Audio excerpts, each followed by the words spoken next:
বেরিয়ে আয় শালা, নাম এখানে, নাম। তোরা চোর, তোদের ফেস লস হয়ে গেছে, নাম নাম এখানে, নাম এখানে। এইরকম চলছে অসভ্যতামি। এই যে এগরোল যাচ্ছিল মহিলা পুলিশ, সরকারের তাবেদার গুলো আমাদের রাস্তায় বসিয়ে, নির্লজ্জ কোথাকার। দেখুন দেখুন দেখুন, ভালো করে দেখুন।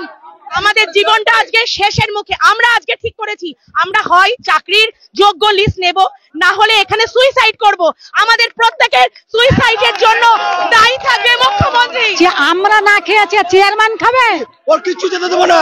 আমরা বুকা পেটে রাস্তায় বসে আছি, আমরা সারাদিন বুকা পেটে বসে আছি। উনি আসুক, উনি নেমে আসুন, এখানে বিচার করবো, আসুন। উনি সব চোরের বাসা, ওখানে সব চোরের বাসা। এই চোর চোর চোর চোর চোর। 20,000 লোক অনাহারে বসে আছে সকাল থেকে, আর উনি ওখানে বসে বিরিয়ানি খাবে? এটা আপনি মানবেন? সিস্টেম চোর, রাজ্য সরকার চোর। আসুক আমাদের সামনে। আমাদের খাবার কেড়ে নিয়ে উনি খাবার খাবেন? তোমাকে চাকরি কি হজম করতে পারছে না এখন? এগরোল যাচ্ছে পুলিশের, আপনার কাছে রাখুন। পুলিশ, মহিলা পুলিশ, সে হেলমেটের মধ্যে এগরোল লুকিয়ে নিয়ে যাচ্ছে, এবং আমি যখন ছিনিয়ে নিতে যাচ্ছি তখন লুকাতে পারছে, লুকাচ্ছে, পুলিশ লুকাচ্ছে। হ্যাঁ, ছি ছি ছি, ধিক ধিক ধিক ধিক সরকার, ধিক। আমরা সারাদিন রাস্তায় বসে ভুকা পেটে, আমরা ভুকা পেটে বসে, ছি ছি ছি ছি। আমি সায়ন্তিকা আচার্য, এগরোল যাচ্ছে পুলিশদের হাতে দিয়ে, পাচার হচ্ছে ভেতরে, এগরোল পাচার হচ্ছে। পুলিশ মহিলা হেলমেটে করে নিয়ে যাচ্ছে খাবার। আমরা সারাটা দিন এখানে ভুকা পেটে পড়ে রয়েছি। এরপরে আপনারা বলুন, ইন ফ্রন্ট অফ অল পুলিশদের মাধ্যমে এগরোল যাচ্ছে ভেতরে। এ কি মানা যায়? মানা যায় এটা? আমাদের চাকরি ওনারা খেয়েছেন, আমরা যোগ্য ক্যান্ডিডেট, আমরা প্রতিটা স্টেপ অনেস্টলি ধাপে ধাপে পেরিয়ে, না আমাদের চাকরি খেয়ে আমাদের পথে বসিয়ে শান্তি হয়নি, আমাদেরই সামনে দিয়ে ঢুকছে খাবার। এটা জানুক, পশ্চিমবঙ্গের সকল মানুষ জানুক। এবং এই মিডিয়া, আপনাদের কাছে অনুরোধ করছি, এই খবর ভাইরাল করুন যে এই সরকার, এই চোর, বেঈমান, দুর্নীতিপরায়ণ সরকার, যাদের মধ্যে এতটুকু মানবিকতা তো নেই, না হলে চাকরি খেত না। কিন্তু এইটা যেটা আজকে প্রমাণ হলো ক্যামেরার সামনে, আমরা মাস্টাররা এখানে বসে আছি ভুকা পেটে, আর খাবার পাচার হচ্ছে পুলিশের মাধ্যমে, যেটা ধরা পড়ে গেল আমাদেরই হাতে। আমি সেটা দেখালামও ক্যামেরাতে, এগরোল। নমস্কার দর্শক, আমি রোজিনা রয়েছি আপনাদের সঙ্গে। ইতিমধ্যে আমরা দেখতে পাচ্ছি যে চেয়ারম্যান যখন একদম অফিসে ঘেরাও করে রাখা হয়েছে, তখন খাবার অর্ডার করে। বলছি, আপনারা না খেয়ে রাস্তায় দাঁড়িয়ে আছেন? আমরা না খেয়েছি, চেয়ারম্যান খাবে? ওরাও দেবো না খেতে, আমরা খেতে পাইনি। আমাদের জল বন্ধ করে দেওয়া হয়েছে, টয়লেট বন্ধ করে দেওয়া হয়েছে।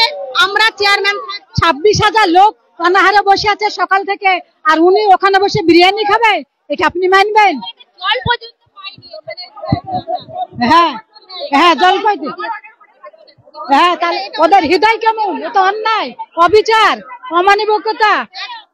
মানবিকতাই নেই ওনার ভিতরে, মানে চেয়ারম্যান সাহেবের কোনো মানবিকতাই নেই। আপনারা কোথা থেকে? মুর্শিদাবাদ থেকে। আপনাদের এই যে আজকে রাস্তায় দাঁড়িয়ে থাকতে হচ্ছে, মুর্শিদাবাদ থেকে, আমি বলছি এই অবস্থার জন্য কে দায়ী? সরকার দায়ী। মহিলা হলো আর শক্তি, ওই তো করছে ভিতর ভিতর। উনি মহিলা মুখ্যমন্ত্রী, তাহলে উনি আমাদেরকে পথে বসালেন কেন? মহিলা মুখ্যমন্ত্রী হলে কোনো দোষ থাকে না? উনি যদি চাইতেন তাহলে উনি কিন্তু আমাদের এটা সুরাহা করতে পারতেন। স্যার, যদি সম্ভব হয় একটু ওনারা বাইরে এসে নিয়ে যান। কেন বলুন তো? ওই চেয়ারম্যানই আমাদের ক্ষোভ শুধু চেয়ারম্যানের উপর, আপনাদের সঙ্গে নয় স্যার। ভেতরে যারা ডিউটি আছে না, আমাদের মেয়েরা, প্রচুর মেয়েরা আছে, ওদের খাবার, ওদের আমি বলেছি পাই না। দেখছেন চেয়ারম্যানের খাবার থাকবে, কেউ আসবে না, কেউ আসতে, কাউকে আসতে দেবো না। আমরা যখন রাস্তায় বসে আছি, অফিসে নেই, আমরা কাউকে খাবার দেবো না, আমরা খাবো না। খাবার নেই আমাদের কোথায়? আমরা যে রাস্তায় বসে আছি আমাদের তো খাবার নেই, রাস্তায় বসে আছি আমাদের মানে খাবার নেই, সুতরাং ওর খাবার ওষুধ কিচ্ছু যেতে দেবো না, ওর ওষুধ কেটে নিয়েছি, ওর কিচ্ছু যেতে দেবো না। আমরা বুকা পেটে রাস্তায় বসে আছি, আমরা সারাদিন বুকা পেটে বসে আছি। উনি আসুক নেমে, উনি নেমে আসুন, এখানে বিচার করবো, আসুন। উনি খাবার কেড়ে নিয়েছি, আমাদের চাকরি খেয়ে ওর পেট ভরে নেই, ওর পেট ভরে নেই আমাদের চাকরি খেয়ে। আমাদের চিটিং বা চেয়ারম্যানের খাবার নিয়ে যাচ্ছে, আর আমরা জল পর্যন্ত না খেয়ে সুতরাং ওর কি করে খাবার, ওর খাবার ওষুধ সব আমরা কেড়ে নিয়েছি, কেড়ে নিচ্ছে। সারা জীবনের মুখের ভাত কেড়ে নিয়ে ওরা শান্তিতে খাবে, এখানে নেমে আসুক। সব চোরের বাসা, ওখানে সব চোরের বাসা। এই চোর চোর চোর চোর চোর, সব চোরের বাসা, নেমে আসুক এখানে। চোর চোর চোর চোর, আমাদের মুখের খাবার কেড়ে নিয়ে ওদের খাবার যাবে, এটা হতে দেব না। আগে আমাদের লিস্ট আসবে, আমাদের লিস্ট যোগ্যদের লিস্ট দিতে হবে, না হলে আমরা এই মাটি কামড়ে পড়ে থাকবো। দরকার পড়লে আজকে সারা রাত, আগামীকাল সারাদিন, পরশু তরশু, যতদিন না লিস্ট দেবে ততক্ষণ আমরা ছাড়ছি না। আমরা এরকম অবরোধ করেই থাকবো। থেকে মাকে সাথে নিয়ে এসেছেন? মুর্শিদাবাদ থেকে এসেছি। চাকরিটা চলে গেছে? হ্যাঁ, আমার চাকরিটা চলে গেছে। আমি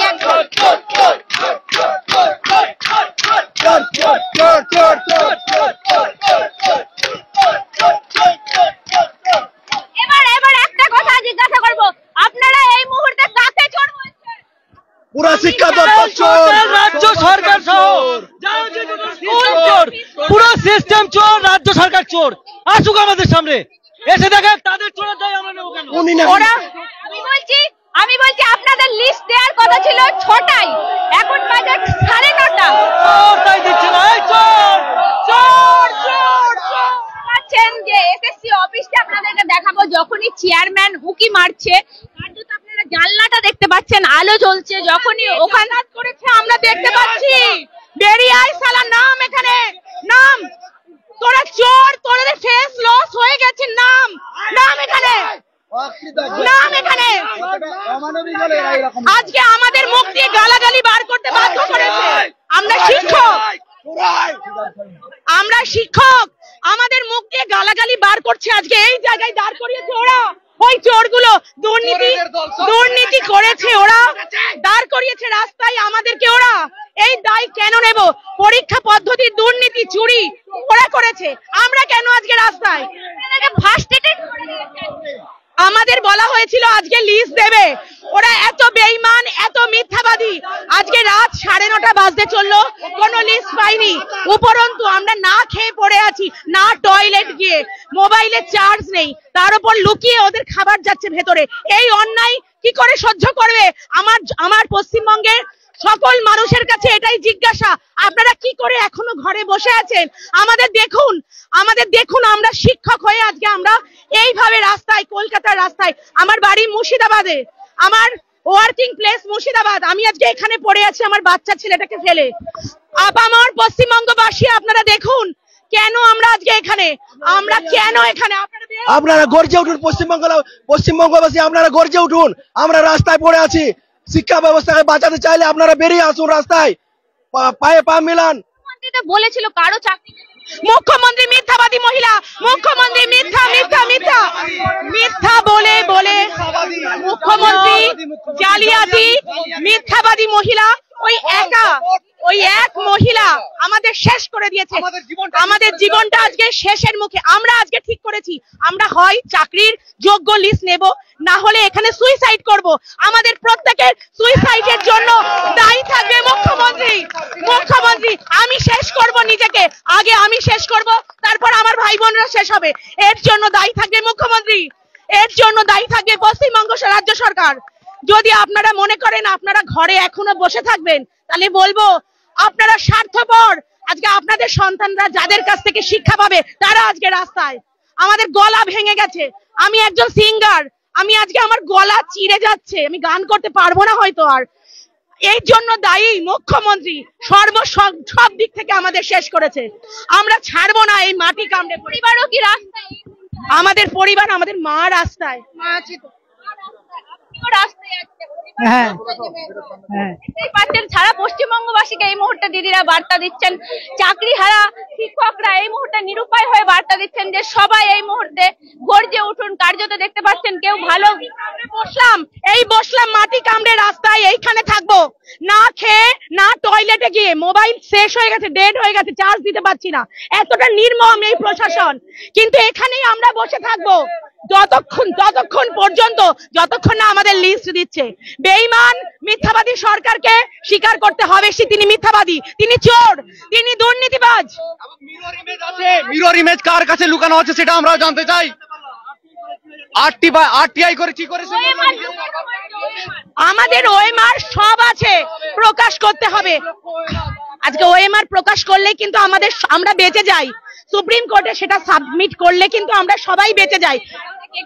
আমার বাড়িতে আমার স্বামী, আমার সন্তান ক্লাস 6-এ পড়ে, তাকে পড়ানোর সময় আমার, সেই সময় তার মা বহরমপুর থেকে কলকাতায় এসে রাস্তায় বসে এই যে মাটিতে বসে চিৎকার করছি।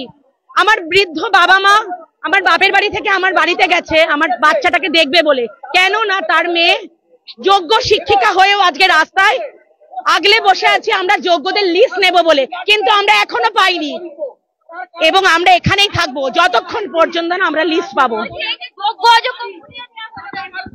হ্যাঁ হ্যাঁ এরা চাইছে যে পুরো প্যানেলটা ক্যান্সেল হোক, মন্ত্রিসভা বেঁচে যাক, এটাই ওরা চাইছে। ওরা যেহেতু অযোগ্যদের কাছ থেকে টাকা নিয়েছে তাই তারা ওদেরকে বাঁচাতে চাইছে। এই মুহূর্তে দাঁড়িয়ে যারা রয়েছে আপনারা দেখতেই পাচ্ছেন, একদিকে এসএসসি অফিসের জানলা তারা তাকিয়ে রয়েছে, সেই দিকে চেয়ারম্যানের ওষুধ খাবার যেতে গেলে সেখানেও দেখা যাচ্ছে রীতিমতো তারা বলছেন আমরা এক ফোঁটা জল না খেয়ে এই মুহূর্তে বসে আছি, আর আমরা খাবার পাঠাবো, জল পাঠাবো, ওষুধ পাঠাবো, এটা হতে তারা কি বলবেন?